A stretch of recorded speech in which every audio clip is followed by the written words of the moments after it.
Hey guys, welcome back to my channel, and if you know, I'm Stephanie. Today I switched up the location just because we have natural light coming, even though it's cloudy, but I thought it would be nice to film in another area of my room, which if you follow me then you've probably seen my whole room at this point. In my reset videos, reset for the month, any vlog style, you usually see my room. So we're now here. Today I am doing my April wrap-up, which is just mind-blowing, and it's just such a blessing to once again do another month. And I'm gonna tell you all the books I read, which I read a lot of books. So if you want to know what books I read, obviously continue to watch. Remember to like this video, comment down below how many books you read this month, and subscribe for more videos. And let's get to it. And I'm just gonna be putting the picture on the screen because I have too many and I did not want to grab them. I always say this, but majority of the time I own the physical books. It might be like the 1% chance where out of all these books I just read the one book on my phone, on my iPad. So we're gonna start off with all the books, and I'm gonna kind of like jump over these just for the main reason that if you saw my rereading my favorite books and tabbing them vlog, which I posted last week, if you haven't watched it, go watch it. And these are all books I already read. I already rated them a long time ago, but they're pretty much 5-star books because I love them that much, to the point that I even reread them and tabbed them. So we have Ruined Secrets by Nevia Altag. This is by this is the Perfectly Imperfect series, and book 4. Love it. It's amazing. For anyone interested in knowing, it's obviously a 5-star for me, but it's a little bit forbidden.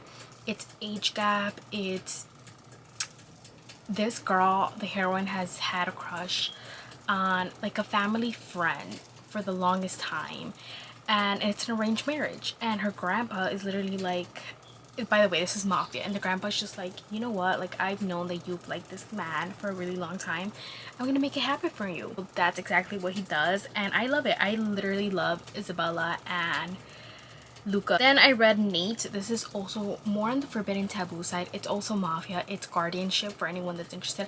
5 stars. I loved it. Obviously, it's amazing in my opinion, and I feel like it's really underrated because I don't see people talking about it as much. We read Morally Corrupt, which this is by Veronica Lancet. Once again, 5 stars. It's, I don't want to call it mafia. It's more dark romance, and check your triggers because this does have one heavy topic, but I really like it. It's more, one, the female is the psychopath in this story. She's the obsessed one, so it's kind of like a reverse story of what you usually read when it's mainly the guy being the alpha, like the possessive guy. No, it's the girl in here, and it's amazing. Like, she's literally a hit woman. And it's also kind of like Marriage in Trouble because once the husband finds out who she really is, he's just like, who did I marry? I reread The Ritual by Chantal Tessier. Loved it. Once again, I think the first time I read it, I gave it 4.5 stars, but this time I gave it 5 stars just because I love it. I think it's a really good story. Here's my thing though. Let me know in the comments if you read any of the Lord's books, because I read pretty much all of them except the new one that just came out. And I feel like I'm kind of done reading it, which is why I haven't read the new, like, last book that came out, because I love book 1. I love Riot. He will forever be my favorite. Book 2 though, my main issue with it, and not me going to a tangent here. Book 2, the main reason was I didn't believe that the guy loved the girl because it was all pure smut, and I never saw them interact in any other way. And then it automatically went to I love you, and I was just like, when did that happen? Book 3, I loved Sin. I love Sin so much, but I did not like the female character. The heroine in that book to me was too damaged. She needed therapy, so I didn't really love the story, but I loved Sin. And for that reason, I'm just like, okay, I don't know. I kind of want to read the new book, but I'm not sure. Point is, I love Riot. In my video, unfortunately, this clip got lost, but I will say I think this book is a little bit too long. I feel like at one point it could be shaved off like 100 pages, but I love it. I know it's Secret Society, and it's kind of like an arranged marriage. Like, the Secret Society picks her as his chosen one, and he's just like, I guess I'll take her as an assignment. If you want to go see all my reactions, go watch the reading vlog. Stolen Touches, and once again, this is 5 stars. This one is, I just love it. I feel like it's such a sweet romance, even though it's not. It's just mafia. He's the capo of the New York family, the New York familia, and she belongs to the Chicago, I think, Italian mafia, but her sister's married into the Russian mafia. So when he discovers her in her territory, he calls them, and he's just like, if you do not want her killed, like, you're gonna make an arranged marriage between me and this girl. And I love it. It's like, I think about them, and this is my favorite book out of the series. We read My Darling Arrow by Saffron A. Kent. I have kept this as a 5-star. I feel like Saffron A. Kent writes such specific heroines, so you really have to be in the mood for those type of books. Or if it's your first book by her, then just know to not read her books back to back, because it's pretty similar the way her heroines are, that it could be annoying if you read them back to back. But other than that, it's fine from time to time. This is Kind of Forbidden. It's sister's ex-boyfriend. So yeah, actual April TBR books, I guess, that I had not read. You guys, I read By Frenzy I Ruin by Cora Riley. And let me just tell you, it was such a disappointment. It was terrible. What? Cora, what? Let me just say this. I have not been as happy with the Sins of the Father series, right? Because it has not been amazing. I pushed it to the side, all my negative feelings, just because I love Cora's universe. She has written the best mafia that has not been topped till this day for me. But even her new I don't know what happened. Born in Blood, Kimura Chronicles, best stuff ever. Kimura Chronicles, only like the first 3 books are good. The rest kind of go downhill as well. But let me tell you, the beginning of the Sins of the Fathers, Marcella's books, I think I gave him like 4 stars, 4.5, because I saw the potential. Part of me was annoyed of a couple things, because I was like, she could have done this so amazingly, but she didn't. But I still like Marcella. I love Marcella, so leave it at that. Then I read, I don't even remember her name, The Chicago Outfit, whatever her name is. That book was so disappointing. I was like, am I even reading Mafia? What happened? I thought he was an enforcer. That never showed. Then we go on to My Baby Amo and Greta. And you know what? I think I gave it 5 stars because I really enjoyed it, but I didn't love what they did to Greta. Like, why? Then we get to this book. I gave it 2 stars. I was so... What? Okay, so I said everything about this was a big no. I've made excuses over the last books, but I love this family so much. But at this point, these books are a disgrace to Born in Blood and the Kimura Chronicles. I said it. I said it. You know what? It started okay. Here's my thing. I was already hesitant, and don't get me wrong, I love Friends to Lovers, but in this way, I just did not see it appealing between Rory and Nevio. Like, I wanted something different. I wanted more conflict, you know? But it's a Friends to Lovers, whatever. First of all, how their first interaction happens, Rory pretty much jumped him when he was effed up, and then she's gonna act all pissed off. Okay. What completely ruined it, and I'm not trying to spoil it for people, but is what Cora did to Nevio. And here's the thing, even after all this, part of me is just like ignoring all that happened with Nevio and still liking the previous Nevio. It's just, what? Like, you're telling me you're Remo's son? No. Why? I think I'm done with the series though. I don't think I'm gonna continue it. I just can't. Like, I love seeing the family moments in these books, but I just can't do it anymore. Sports romances, which I said I was gonna read, so I ended up reading Michaela Smelter, Bad Boys Break Hearts. I really enjoyed it. I read the whole series. Well, not the whole series, because I think there's like 5 books, but I read 3 of the books that I own. And this one I gave 3.5. It was decent, but nothing amazing. It's really quick to read though. I read it really fast. It's baseball romance. First of all, there's no baseball in it. Why? one thing I hate about romance books specifically is like if you're making it in a setting, a specific setting, at least show me it a couple times. I don't need to read like a 10-page of a freaking baseball game. Don't get me wrong. I could just read like 2 pages of it, 3. I love baseball, by the way. I can read a bunch of it. But why was there no baseball in here? This is, by the way, kind of like enemies to lovers. Not really. They're childhood best friends turned to enemies, turned to lovers. To me, it didn't feel like there was a lot of conflict of why he hated her. I don't know, I just didn't see too much of it, if that makes sense. Like I was just like, okay, it was a decent story, next. Which then I read Nice Guys Don't Win. This one was also decent. I gave it 3.7, so a little bit higher. This is roommates. He is in basketball, and this one finally we got, I think, 2 scenes where he's actually in a game, but not too much. She's also the daughter of his coach.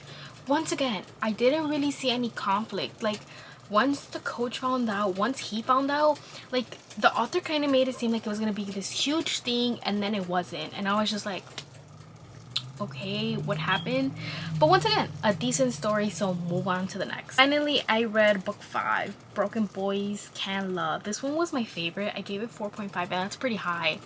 And it's brother's best friend. Not really, they're not best friends, but they're brother's friend. And it's also like a roommate situation because she's living with her brother and his friends. Once again, I really liked it. At first he was like a really man whore, and I was just like, I don't love reading this. But then I had to remind myself I'm reading a sports romance. So once I got past that, it was really smooth. I really liked it. I loved how they were getting to know each other, how he was changing for her, how she would go to his games. It was going good. Once again, once the brother found out the conflict, it wasn't even a conflict. Then I was like, what? What happened? Other than that, it was good. I gave it 4.5. I read Taming 7, which, you guys, I gave it 5. Actually, I gave it 6 stars. I think it's the first book I've given 6 stars off the bat. I've never done that. Even now, if you go on my Goodreads, you cannot find where I say a 6 star for any other books. But at this point, even though I haven't corrected it on Goodreads, I consider my ultimate favorite books of all time, the books I reread each year, 6 stars, because you have me reading it each year. Doesn't matter what time it is, doesn't matter how long it is, you have me reading every consecutive year, which already should say it's a 6 star. That literally is like Corrupt, Kill Switch, Luca Viriello, like a bunch of the books from the Boring Blood, Camorra Chronicles, Twisted Pride. All those books are 6 stars at this point. And there's even many more, like Torn by Carrie and Cole, Brutal Conquest, Inked in Lies. All of those books are 6 stars. Maybe I should make a video. Let me know if you want to see that, like a video of me showing you guys my 6 star books that I just read each year. So let's talk about this one. So I wrote, this is the first book I given 6 stars off the bat. I hated the book because it was emotional, but as in like I hated it because it was good. I do say that I hate everything that happened to Gibbsy. I should have suspected something like that was gonna happen, because it's usually the funny character, the one that uses humor to get past everything, usually has that type of trauma. I should have guessed it, but I didn't realize it. It sucked. I loved Gibbsy and Claire so much. Like, they're just a friend moment. Like, they're truly soulmates. Like, the fact that they slept together since they were little kids, obviously it was innocent back in the day, but it turned into more. I just loved it. Now here's the thing though, I hate Liz, and people could talk all they want. I'm not really invested in this world as much, so keep that in mind. I don't plan on reading any other book in the series. Even though I've enjoyed Shannon and Johnny's book, I don't plan on reading it. I was expecting this book and that's it. Like, I didn't even read Redeeming 6 or whatever. So point is, I hate Liz. I hate this whole narrative. Oh, we've been best friends forever, like blah blah blah, like making excuses. You know what, at one point, I don't know why people try to hold on to friendships so hard, and maybe this is just a book situation. I know it could be like a actual real life situation too, but I'm so quick to cut off people. especially if they're not adding anything to my life. So you're telling me I would have dealt with this? I wouldn't have cut you off immediately? No. So Liz, no, I don't care. I don't care about your trauma. I don't care about anything. Like, she was the one always picking at Gibbsy, and poor Gibbsy was the one that was literally the victim here. It is what it is. Also, Shannon, I understand that Shannon doesn't like, she hates confrontation. I understand it because of her trauma. I get it. But Shannon always saying like, guys, can we not fight? Girl, sometimes you just gotta go there. If you're not about it, leave the room. Because she was the main one, kept going like, oh, but we've been best friends since little kids. Who cares? I love Gibbsy and Claire. Overall, could the story have been more romantic, more all that? I guess so, because a lot of people ended up really hating it. To me, I really enjoyed it. I think all the moments I saw between Claire and Gibbsy, I was loving it, so that's why I gave it 6 stars. This is Owned by a Sinner by Michelle Hurd. I had actually said I wasn't going to read any more books because before, I'll talk about it in a second, but let me go on to Owned by a Sinner. I gave this book 4 stars. At first, I thought I wasn't gonna like it because it was kind of going not bad, but the heroine I wasn't necessarily loving because she was such a people pleaser to the point that got her getting trauma. Like, she put herself in a bad situation, and then the situation got really bad. And I wasn't liking the direction where the book was going. But then the guy enters and I really liked him. So this is kind of like a workplace romance. It is mafia. I liked how possessive the guy was, how immediately he was very much about her, how he helped her get out of that position she put herself in, but obviously it got out of hand. I really liked it. So I think for that reason I gave it 4 stars. The Second We Met by Maya Hughes. This is the Fullerton You series, by the way. I had to DNF it. Now, if you guys saw when I made my reset for April video, I made my TBR in that video, and unfortunately I tried reading this book, and here's the thing, if I put too much of the same genre, same tropes on my TBR, sometimes it gets a little bit too much and I end up getting annoyed or I can't get through a book. And I've learned now that it's fine if I DNF. And this one, I couldn't get through it. And it's certain books that I feel like if I would have read it maybe a couple years ago, I would have liked it, or it would have been at least decent enough. I just couldn't get through this one. I can't even tell you what it is other than they're supposed to be enemies. She walks in on him naked literally the first day, and ever since then, the past 2 years, they've hated each other. And I think somehow he ends up like working with, or like she works for him. Don't know. Don't care. I couldn't do it. I read, I think, 50 pages of the book. And at one point I was like, no, I can't do it. Like, I'm not even interested in her. I'm not interested in our male character. Like, I don't care. So I DNF'd it. I do still plan on reading book 3 and 4. Because I'm interested in book 4 because it's, once again, best friends to lovers. I just don't know when that's gonna happen. I hope you guys like this video and you enjoyed the like setup for this video, because it's not always gonna be like this. I think when I have pretty lighting like this, then I'll do it here. But yeah, I hope you guys like this video. Remember to like, comment down below, and subscribe for more videos, and until next time.